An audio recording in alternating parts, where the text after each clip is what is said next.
What is going on, everyone? Today we're going to be breaking down UFC 284 and its popularity, right? Because people have been saying this fight's been under promoted. Dana White has said it's been very fairly promoted. Islam Makhachev kind of came out and said it hasn't been promoted as well as he would like it to have been promoted. Anyways, what do you guys think about this fight card? Do you think that this is going to be the biggest fight of 2022 or 2023 now? Because we're here at the start of the year. We've already had one pay-per-view. Jamal Hill versus Glover Teixeira is hopefully not going to be the biggest fight card of the year. I want to hear your guys' choices for what is the biggest and largest fight of the year. Now, I think you do also have to look at this is by certain criteria, right? Because you can have implications, right? This might be the largest implications there ever is in a fight because this is for pound number one.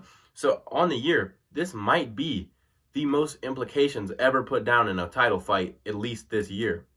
For the rest of the year, we probably will not see another fight with this much on the line and this much, coverage, and not this much coverage, but this much, hype around it being pound for pound number one versus pound for pound number two. Now, next month in March, we have UFC 285, Ciryl Gane versus Jon Jones, which is obviously a huge fight. Everybody knows that. That fight is going to be massive, right? We all know how big that fight is going to be. This fight is going to be massive. Does UFC 285, does that overshine this fight card? Because I don't think in terms of popular, I think in popularity it will. I think Jon Jones versus Ciryl Gane will be a bigger matchup and I might sell more pay-per-view, but I don't believe that it means more. I think this fight means more. I think if Alexander Volkanovski can go out there and win this, we might look at him as one of the greatest fighters ever. I really do. And if Islam Makhachev defeats Alexander Volkanovski in his first title defense, he's on his way to becoming the greatest lightweight of all time and possibly go down as one of the best fighters of all time. So this fight is massive because these guys look very dominant, right? Volkanovski is running his division. Islam Makhachev is running his division. So we're going to see, whose win streak is coming to an end on Saturday.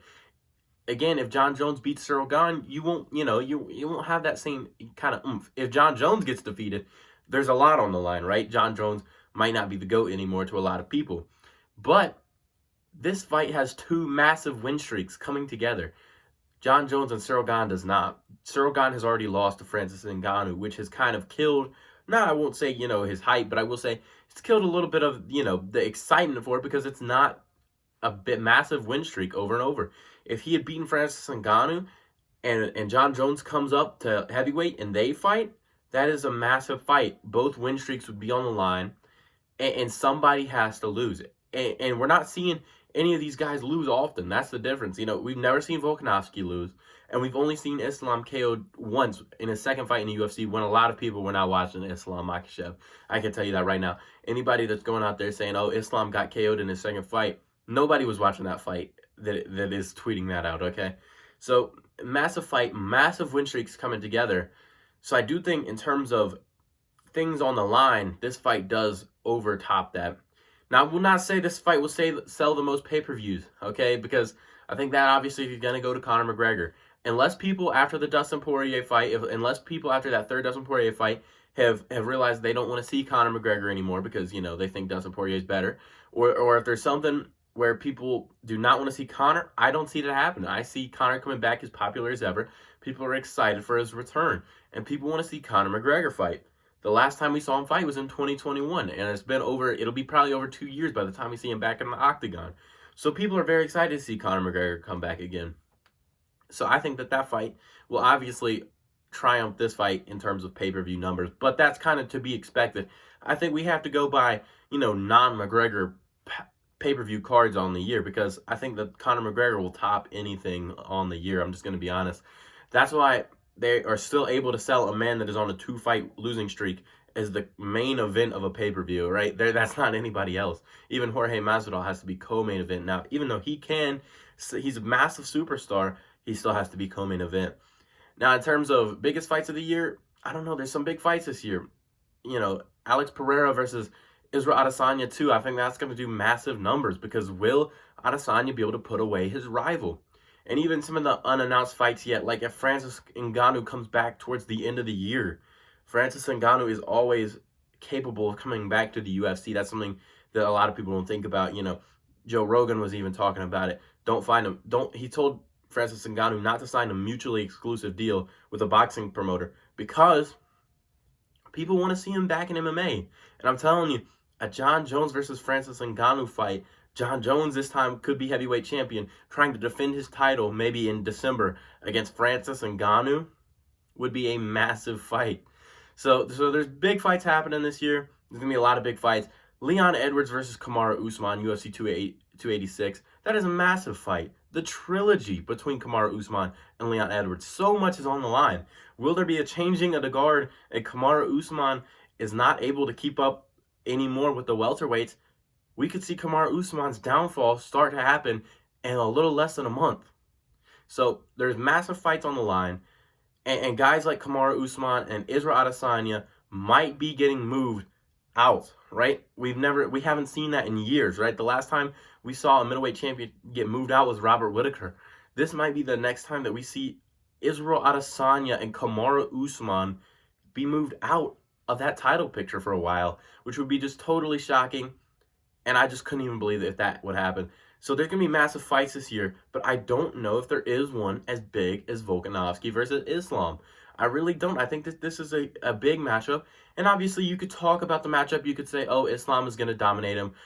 But even if you do that, you have to look at the fight before it happens, right? You have to go, at this moment in time, we have not seen Volkanovski lose.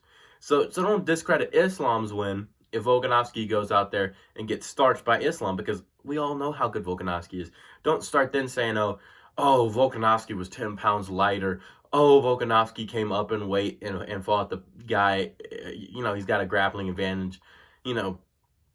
Miss me without all that. I don't want to see that. I don't want to see that. It's discounting people's wins. If Volkanovski wins, don't say, oh, he beat a guy in Islam Makhachev that had never even had a title defense. Don't start saying that, because we all know how we're hyping up this matchup. We all know it's the pound for pound number 1 versus the pound for pound number 2.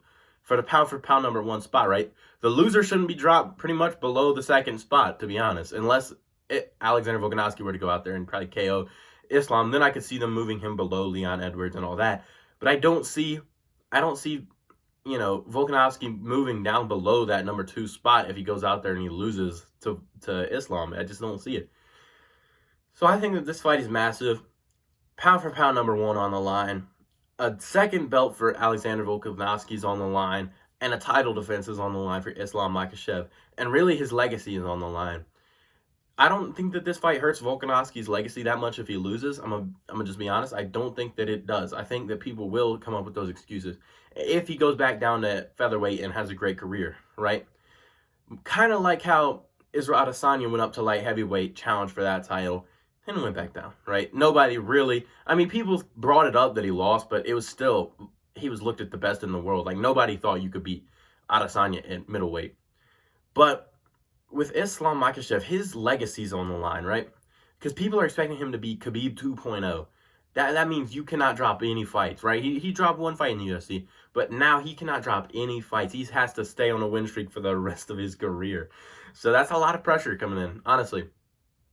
If you see one mistake on his record, if he goes out there and he gets starched by Alexander Volkanovski and he has to come back and win the title at a later date, that is going to ruin his legacy in a lot of people's minds. Because people are so focused now on having a fighter who never loses, and that if anybody ever loses, they're out of that conversation of being the greatest ever. So it will be a massive blow to Islam Makhachev's legacy and a huge career holdup for Islam Makhachev if he loses this fight. So that's why I believe the pressure on this fight is on Islam Makhachev. The pressure on who to perform has to be on Islam Makhachev, right? I think if Volkanovski goes out there and even makes it the distance, when's the last guy to make it to the distance with Islam Makhachev? When's the last guy to not get dominated thoroughly by Islam Makhachev? If Volkanovski can come out there and make this a close fight, even a 3-2, maybe 47-46 fight cards, people are going to lose it. They're going to say, wow, Volkanovski put up such a great fight, even if it was close. So it's on Islam to go out there and dominate this fight. It is a massive fight, in my opinion. It's probably the best fight of the year because there's just so much importance on it. 2 massive win streaks coming together. Let me know what you guys think of this fight. Do you believe that this is the biggest fight of the year already happening? Let me know. Peace out.